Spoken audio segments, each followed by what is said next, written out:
নমস্কার বন্ধুরা, রাধে রাধে, শুভ সকাল, সুপ্রভাত। কেমন আছো? আশা করি সকলেই ভালো আছো আর আমিও ভালো আছি।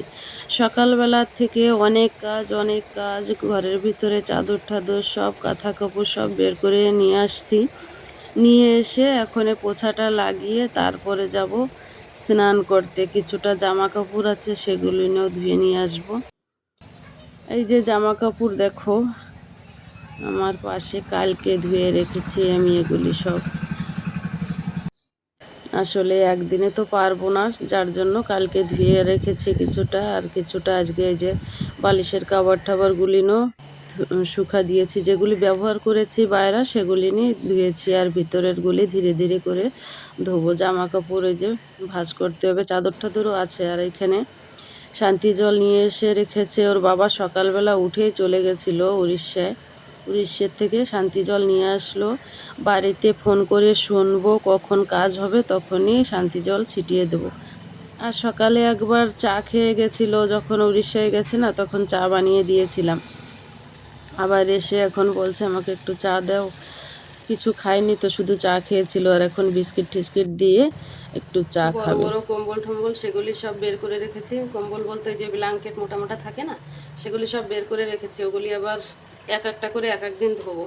আজকে আমি আর পারবো না, এখন ওই জামা কাপড়গুলি ধুয়ে নিয়ে তারপরে স্নান করে আসবো। স্নান করে এসে ঠাকুর ঘর পরিষ্কার করতে হবে।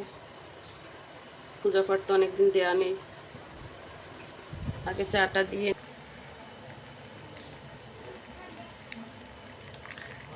সাগর কাছে সাগরের কাছে আসিস কেন একটু মানুষ করেছে।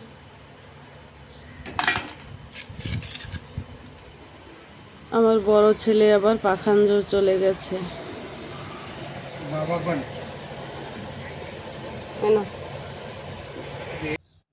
স্নান করে এসে ঠাকুর ঘরটা পরিষ্কার করে নিলাম। দেখো এই যে সব বাসন টাসন সব বের করে নিয়েছি, পরিষ্কার পরিচ্ছন্ন। এখন নিচাটা পোছা লাগিয়ে দিলে হয়ে যাবে। ঠাকুর ঘরের বাসন তো বের করে রেখে আসলাম, তারপরে এসে যে ভাতটা বসিয়ে দিয়েছি। ঢাকনাটা দিয়ে দিই,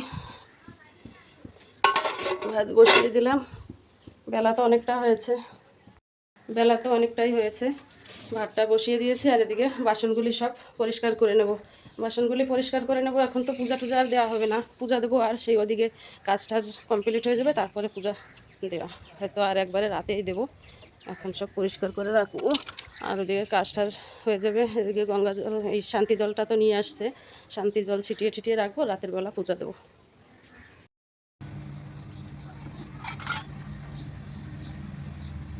সকালবেলা অন্য কাজে ব্যস্ত হয়ে গেছিলাম, আর সেই বাসন টাসন আর মাজা হয়নি। রান্না বসিয়ে দিয়েছিলাম, পূজাটা বের করে আর ভিডিও করতে পারিনি। অন্য কাজ করছি, ওই সাইডটা কাঠগুলি কেটে রেখেছিল সেগুলি সব পরিষ্কার করেছি। পরিষ্কার করে তারপর খাওয়া দাওয়া করে শুয়েছিলাম। এখন সে বাসন নিয়ে বসলাম। এত রোদ, রোদের দিকে তো তাকানো তো যায় না, বের হওয়া তো দূরের কথা, অসম্ভব রোদ।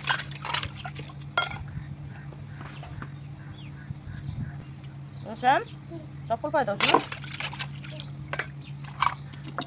চপ্পল পায়ে দাও জলদি, প্লাস্টারের উপর গরম।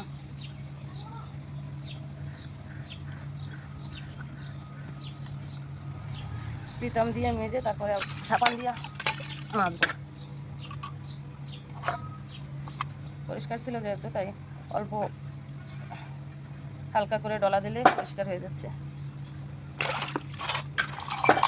এই ঘন্টিটা একটু কালো হয়েছে বেশি, ঘন্টিটা বেশিরভাগ পরিষ্কার করা হয় না। আজকে তো বৃহস্পতিবার, ঘর টট নামিয়ে নিয়ে আসছি। আজকে পূজা দেওয়া যাবে কি না শুনতে হবে, জানি না। আমি পরিষ্কার করে তো রাখি।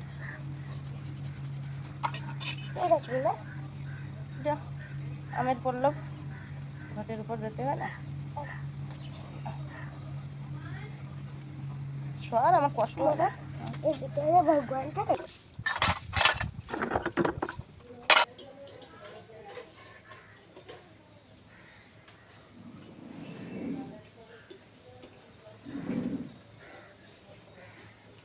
দুপুরে ঘুম থেকে উঠে এই যে বিকালবেলা আগে বাসনগুলি পরিষ্কার করে নিয়েছি, কারণ সেই সকালে বের করে রেখেছি আর তো ওগুলি ধরা হয়নি, যেহেতু যার জন্য আগে বাসনগুলি পরিষ্কার করে নিয়ে এসে তারপরে ঝাড়ু ঠাড়ু লাগিয়ে নিচ্ছি। আরও এখনও থালা বাসন ভাত টাত খেয়েছি যে সেই থালা বাসনগুলিও আছে, সেগুলিও পরিষ্কার করব। ভিডিওটা ভালো লাগলে লাইক কমেন্ট শেয়ার সাবস্ক্রাইব করে আমার পাশে থাকবেন। টাটা।